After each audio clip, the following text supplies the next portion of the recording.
জাদুঘর কথাটির অর্থ হলো যেখানে পুরাতন দ্রব্য সংগ্রহ করা আছে।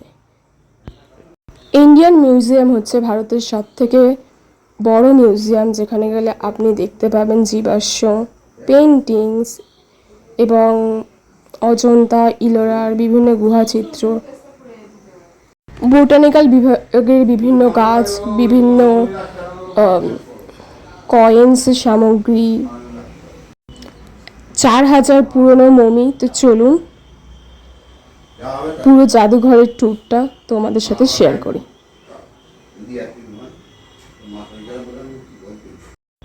আজকের ভিডিওতে আমি তোমাদের সাথে শেয়ার করব যে এখানে কিভাবে যেতে হবে এবং হচ্ছে এখানকার টিকিট প্রাইস কত, এবং সবার জন্য কি টিকিট প্রাইস সমান নাকি আলাদা, এবং এখানকার বিভিন্ন ফুটেজ আমি তোমাদের দেখাবো। তো চলো বেশি কথা না বাড়িয়ে ভিডিওটা শুরু করা যাক।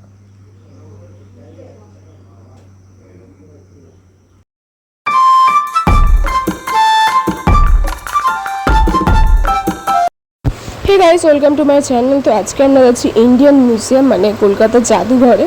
তো হচ্ছে কিনা চলো দেখা যাক কি আছে ওখানে। এখানে ল্যাপটপ এবং ট্যাবলেট পুরোপুরি নিষিদ্ধ, এবং এখানে বিদেশিদের জন্য 500 টাকা, সবার জন্য 75 টাকা, এবং বাচ্চাদের জন্য 20 টাকা, এবং আপনি যদি ভিডিও ক্যামেরা করতে চান তাহলে 5900 টাকা, এবং আপনি যদি স্টিল ক্যামেরার ফটো তুলতে চান তাহলে হচ্ছে কিনা 59 টাকা। এবং একটা কথা বলে রাখি যে এখানে কিন্তু সোমবার বন্ধ থাকে পুরোপুরিভাবে, এবং আপনি যদি শুধুমাত্র ক্যামেরার পারমিশন করিয়ে ভিডিও করতে চান তাহলে কিন্তু আপনার ফাইন নেবে 10,000 টাকা। তো এখানে সকাল 10টা থেকে খোলা থাকে এবং হচ্ছে 6টার মধ্যে বেরিয়ে যেতে হবে, এবং সোমবারে অবভিয়াসলি বন্ধ থাকে। এবং ঠিক পাশে আছে ব্যাগেজ এরিয়া, যেখানে আপনি আপনার ব্যাগ রাখতে পারবেন। তো প্রথমেই আমি চলে এসেছি আদিম মানুষদের সংগ্রহশালা, বা বিভিন্ন আগেকার দিনের তিমি মাছ বা ডাইনোসর, সেখানকার হচ্ছে কিনা যে এগুলো আছে সেগুলো আমি জাস্ট ভিডিও করে দেখাচ্ছি। এবং এগুলো কিন্তু কিছু নকল আছে, কিছু আসল আছে, ম্যাক্সিমামটাই নকল।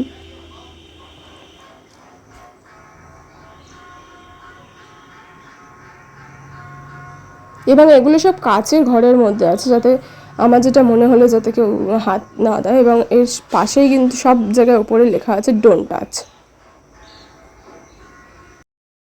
ইন্ডিয়ান মিউজিয়ামে যাওয়ার জন্য প্রথমে শিয়ালদাতেই যেতে হবে, এবং শিয়ালদা থেকে ধর্মতলার নিউ মার্কেটের বাস ধরতে হবে, এবং সেখানেই আছে আমাদের ভারতের জাদুঘর ইন্ডিয়ান মিউজিয়াম।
তারপরেই আমরা চলে এসেছিলাম বোটানিক্যাল মিউজিয়ামে, এবং এখানে বিভিন্ন প্রকার গাছ, তার শিকড়, তার বীজ, এমনকি সব কিছুই আছে, এবং সেখান থেকে তৈরি জিনিসপত্র সব কিছু আছে। এই যেগুলো দেখতে পাচ্ছেন এগুলো হচ্ছে কিনা বিভিন্ন গাছের বীজ, এরা সংগ্রহ করে রেখেছে আর কি।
এরপরেই আমরা চলে এসেছিলাম ফসিলস ডিপার্টমেন্টে, মানে বিভিন্ন জিনিসের জীবাশ্ম ডিপার্টমেন্ট। আর এখানে লাইটিং তো একদম পুরো হাই ছিল, লাইটিংয়ের সাথে সাথে ছেলেগুলোও দেখতে সুন্দর ছিল।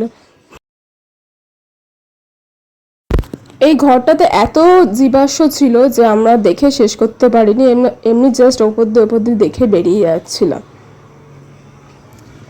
আর এই হলঘরটা পুরোটাতেই জীবাশ্ম দিয়ে ভরা ছিল এবং সব এরকম কাচের এর মধ্যে আছে।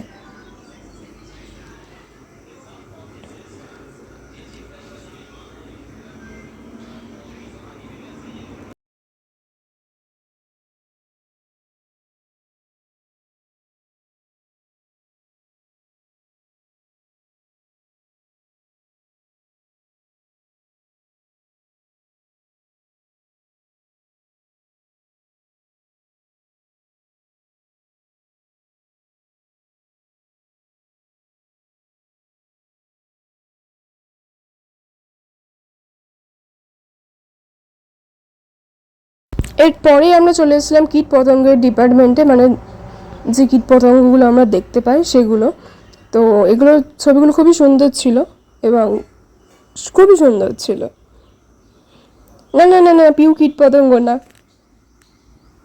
তারপরে আমরা চলে এসেছিলাম বিভিন্ন পাখিদের সংগ্রহশালাতে, এবং একটা কথা বলে রাখি, এগুলো জাস্ট আমি স্টিল পিকচারই তুলেছি, কারণ যদি ধরতে পারে তাহলে আমাকে হচ্ছে কিনা 10,000 টাকা ফাইন দিতে হবে।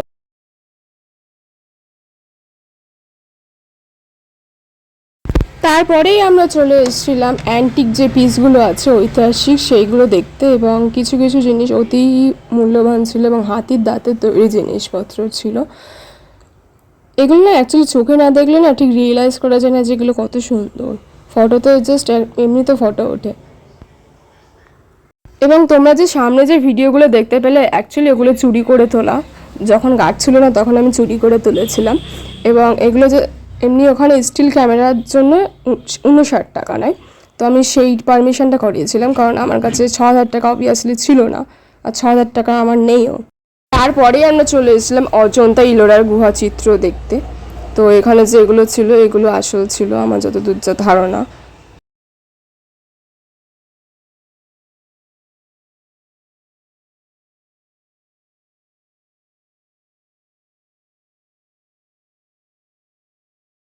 এবং এই যে পিকচারটা আছে এখানে ছবি তোলা নিষেধ ছিল।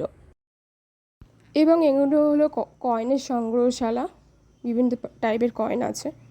এবং এখানটায় বিভিন্ন প্রকার মাছের সংগ্রহশালা ছিল, মানে জাস্ট এগুলো মাছগুলো এমনি তৈরি করা, এবং কিছু মাছ অবভিয়াসলি জ্যান্ত ছিল।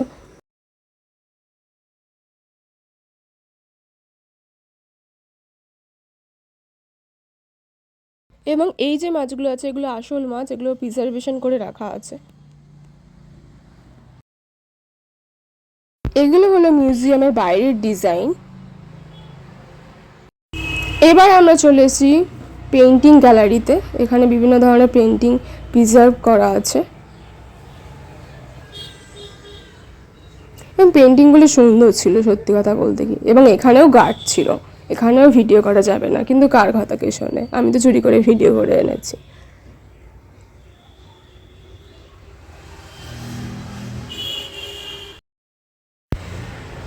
এবং যে মমির যে ঘরটা ছিল, যেখানে হচ্ছে 4,000 বছর পুরনো মমি ছিল, সেই ঘরটাতে দুটো বিএসএফ বসেছিল, একটা গার্ড বসেছিল একটা ছোট একটা ঘরের মধ্যে।